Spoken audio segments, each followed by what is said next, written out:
Hello and welcome to the January 28th edition of the Gold, Goats, and Guns Short News. My name is Tom Luongo.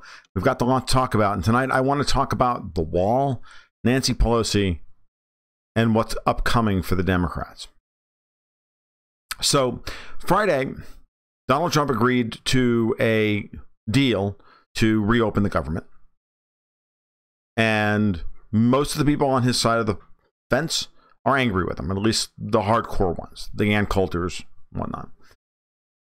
Me, I'm not really interested in it one way or the other because I've always thought that this was all just tactics. Trump didn't actually have to secure wall funding during the shutdown to move the ball forward on border security, because the Democrats and Pelosi have staked out such an unreasonable position.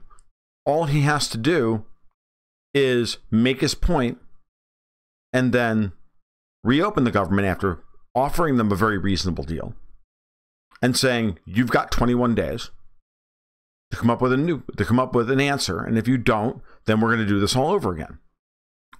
And he's prepping the groundwork for being able to declare a state of emergency, but he's going through the steps very logically and very patiently and very reasonably every time, saying, look, I want this. We know it's a problem. This has to happen. We have to do something.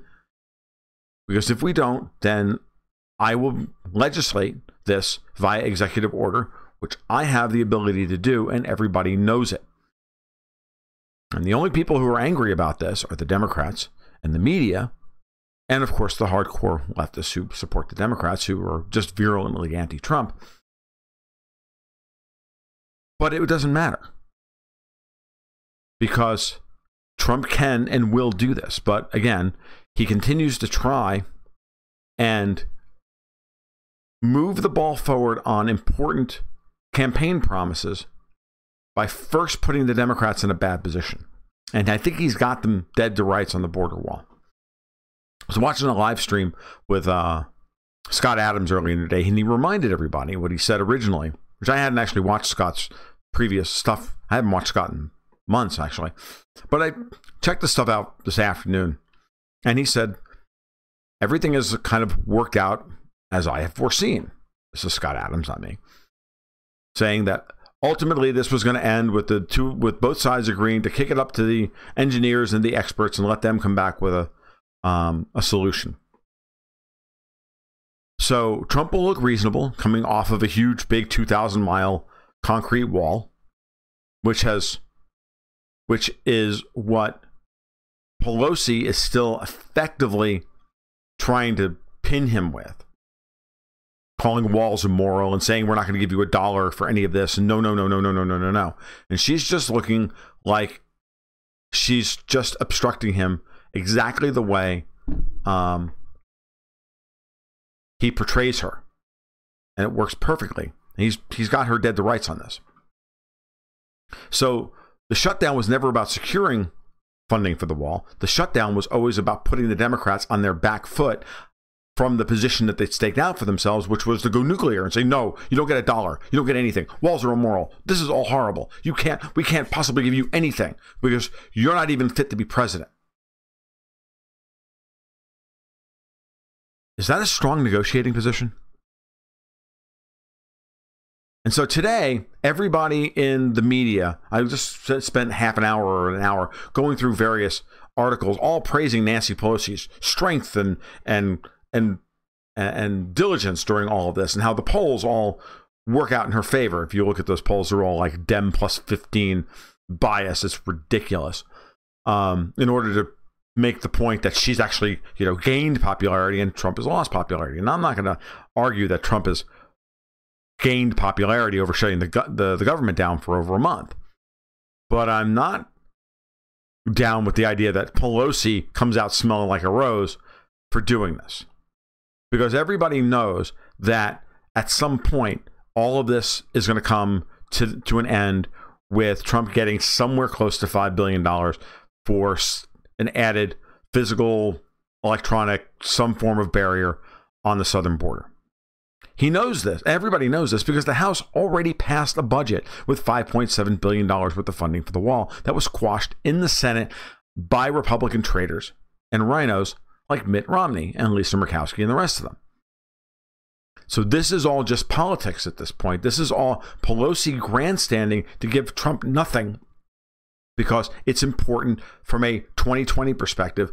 They are convinced they don't have to give him anything because either Robert Mueller is going to get him indicted or open up so much dirt on him when the report comes out, which they're hoping for, that they'll be able to use that to completely neuter him, if not run him out of office.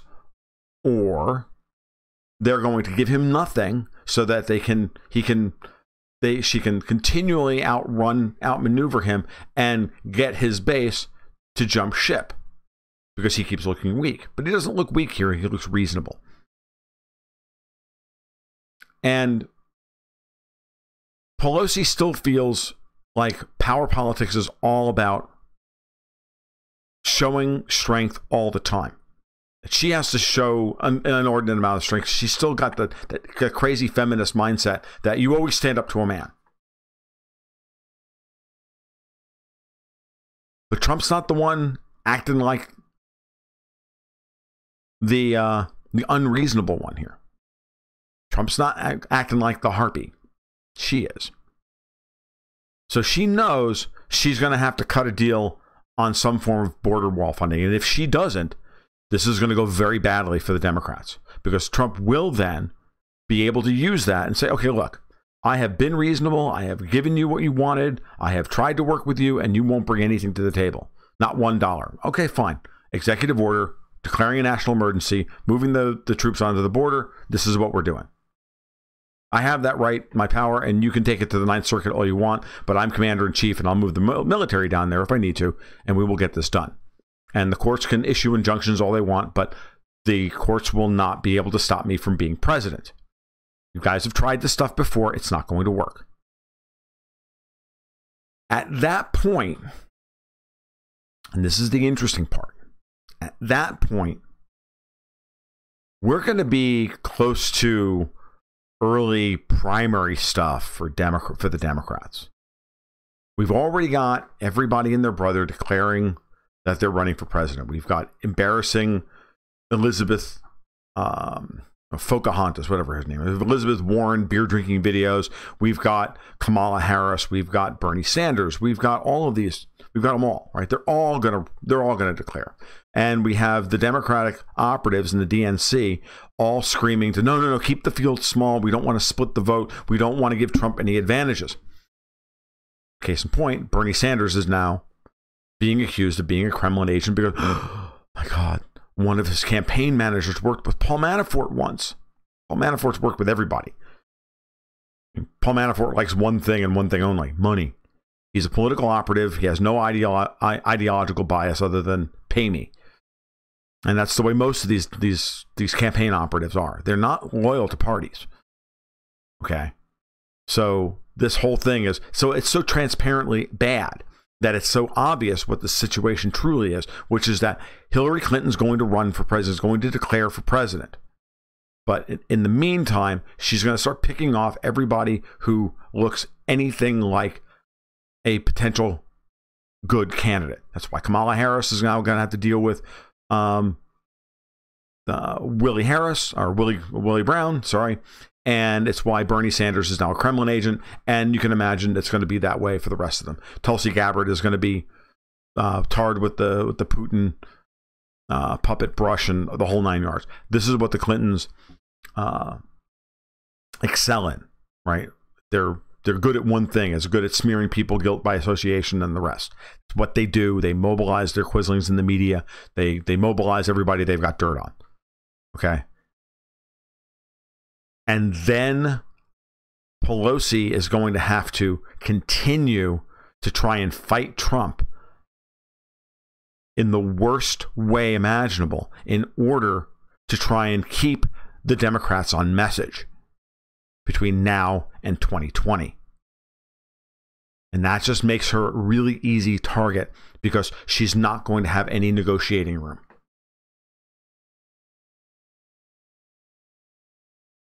And that would be hilarious. It's going to be great to watch this play out because this makes a lot of sense to me now. So in no way Do I see this as Trump folding? I'm not crazy about Trump right now. I almost believe at a certain level that the neocons and the rhinos in the Republican Party force open our coup attempt in Venezuela in order to force Trump to go along with it, in order to hurt him at the same time that the shutdown was going on, and in order to try and weaken him. I could even believe all of that stuff. Personally, I think that Trump is complicit in all of that, but the timing on this for him is terrible. And there was no reason to go after Maduro in Venezuela now. Mike Pence forced the issue, and apparently nobody knew about it. So now ask yourself the question, why did Mike Pence do that? Well, Pence is disloyal to Trump. That would make some sense. Either way, long-term, Pelosi's dead meat because she will not be able to ride herd over the various factions within the Democratic Party as the Clintons attempt another hijacking of the primary process, which has already begun. Okay, this has been the Gold, Ghosts, and Guns short news for January 28th, 2019. If you like what you heard today, please give a like and subscribe down below. We've been adding people left and right. We're up to almost 1,700 people now, which is unbelievable how quickly this is starting to take off. I'm really happy about that. You can follow me over on Twitter at TFL1728. You can also follow my work over at Gold, Ghosts, and Guns or tomluongo.me. And you can support my work at Patreon/Gold, Ghosts, and Guns. You guys have a great day. Talk soon. And keep your stick on the ice.